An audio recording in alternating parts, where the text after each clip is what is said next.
काट कर रख दी गई नफरत के खंजर से, यहाँ कानों में अब अल्फाज के रस कौन खोलेगा। ज़बाने काट कर रख दी गई नफरत के खंजर से, यहाँ कानों में अब अल्फाज के रस कौन घोलेगा। हमारी कौम के बच्चों को इंग्लिश से मोहब्बत है, हमें ये गम है कि मुस्तक़बिल में उर्दू कौन बोलेगा। इस बात का यह हरगिज़ मतलब नहीं है कि हमें इंग्लिश से बेजारी है।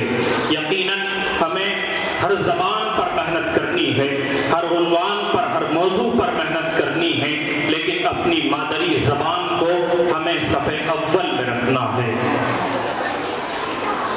अच्छा, अब आइए। अच्छा, एक मर्तबा फिर अपने बच्चों से फिर एक मर्तबा यही गुजारिश करेंगे कि बराए मेहरबानी इख्तिसार का और वक्त का ख्याल रखें।